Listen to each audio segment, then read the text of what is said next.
지금까지 말씀드린 물권 변동은 물권 전반에 걸친 물권 변동이었습니다. 이걸 우리가 이제 총론적인 부분이다 이렇게 말씀드릴 수가 있습니다. 이제 강론적인 부분은 개별적으로 이야기하자는 겁니다. 그러면 앞에서 제가 말씀드릴 때 민법에 8가지 물권이 나와 있는데 그 중에서 한 가지를 빼버린다 그랬습니다. 질권을 빼버린다. 왜냐? 시험 범위가 아니기 때문에 동산에만 적용되기 때문에 그래서 빼버립니다. 그러면 7가지가 되겠네요. 그래서 우선 우리가 물권 강론 그래 봅시다. 7가지를 말씀드리는데 순서대로 점유권, 소유권, 지상권, 지역권, 전세권, 그리고 유치권, 저당권을 차례로 말씀드리되 이번 강좌는 점유권 첫 번째 강좌가 되겠습니다. 제55강입니다. 예고 말씀대로 점유권 시작하겠습니다. 먼저 점유라는 말이 어려운 말인데요. 점유는 물건을 사실상으로 지배하는 상태를 점유라고 얘기를 합니다. 그러면 여기서 물건을 사실상 지배한다 했기 때문에 소유자가 점유자일 때가 있습니다. 지금 내가 입고 있는 옷 그리고 내가 타고 온 자동차를 회사 주차장에 파킹해 놓고 올라와서 강의를 합니다. 이랬을 때 그 자동차도 내가 점유하는 겁니다. 내가 권리자로서 소유자로서. 그런데 예를 들어서 갑은 남의 아파트를 빌려서 거기서 살고 있다면은 소유자 아니지만은 임차권자로서 점유를 하는 겁니다. 그리고 더 나가서 지상권자도 점유를 합니다. 그런데 어떤 사람은 예컨대 을은 남의 물건을 도둑질해 가지고 남의 카메라를 도둑질해 가지고 목에 걸고 차고 다니면서 목에 걸고 차고 다니는 게 점유 상태입니다. 그러면서 자기 것처럼 경치를 촬영하고 사용을 합니다. 그 사람도 점유자입니다. 그럼 여기서 사실상 점유라는 거는 정당한 권리가 있건 없든 따지지 않고 사실상으로 지배한다 라는 얘기가 되겠습니다. 그럼 거기는 두 가지가 있네요. 정당한 권리를 가진 사람도 있고 예를 들어서 소유자, 임차권자, 지상권자처럼 전혀 권리가 없는 사람도 있고 예를 들어서 도둑 또는 임대차 기간이 다 끝났는데도 집주인이 비워달라고 하는데도 개기고 안 나가는 사람, 이런 사람은 정당한 권리가 없으면서도 점유를 가지고 있습니다. 여기서 제가 자꾸 정당한 권리 그랬는데요. 물권의 종류 분류할 때는 이 정당한 권리를 본권 그렇게 말합니다. 자, 그런데 이 점유가 있으면 민법은 일종의 물권인 점유권을 인정을 해요. 점유, 이것이 그러니까 요건이고 점유권이 효과고 이렇게 우리가 얘기할 수가 있다는 얘기입니다. 그럼 이렇게 되겠네요.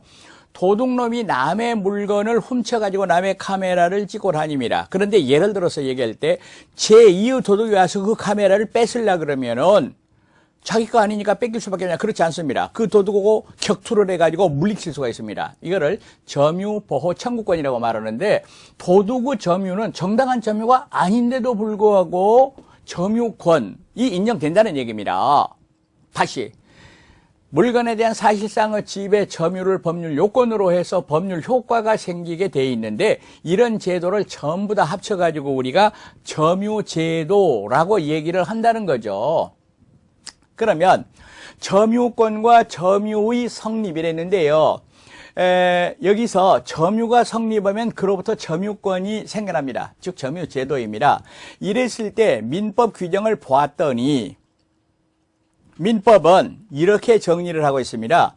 물건을 사실상으로 지배하는 그런 상태를 가리켜서 점유라고 하더라 입니다. 여기서 사실상 지배라는 것은 법률상 지배 아니다. 다시 말하면 본권이 있든지 없든지 상관없이 지배하는 경우가 될 것이다 이 말입니다.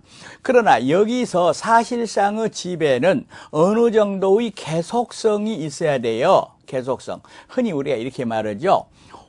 공원에 가서 오후에 벤치에 앉아 있다. 그러면 벤치에 앉은 사람이 그 벤치의 점유자라고 볼 수 있는가? 그렇지 않다. 이런 얘기죠. 자, 그런데 사실상의 지배, 이게 어느 정도 계속성 있는가에 대하여 뭐 우리가 더 들어갈 필요는 없습니다만은 판례 하나를 우리가 얘기할 필요가 있습니다. 타인의 토지 위에 건물을 소유한 자는 그 토지의 점유자이다. 요 판례는 꼭 알으셔야 됩니다. 그러면 예를 들어서 갑의 땅이 있는데 을이 예를 들어서 임차권이나 지상권 없이 건물을 이렇게 지어가지고 있었다. 그 연유는 알 수가 없죠. 그랬을 때는 을은 이 건물 점유 말고 이 토지에 대한 점유자이다. 그 말입니다. 만약에 이게 이제 20년 이상 평원, 공연, 자주점유가 계속됐다면은 취득시효 문제가 생기는 겁니다. 다시 건물은 소유이지만은 그 건물을 소유할 그 땅을 아무런 권한이 없다 하더라도 토지를 점유하는 상태다라는 거 알아두시기 바라겠습니다. 다음으로 점유권과 점유할 권리는 다른 것이다. 그러면 예를 들어서 도둑은 점유권이 있어요. 그러나 점유할 권리는 없다 하는 거 우리가 금방 이해하실 수가 있을 겁니다.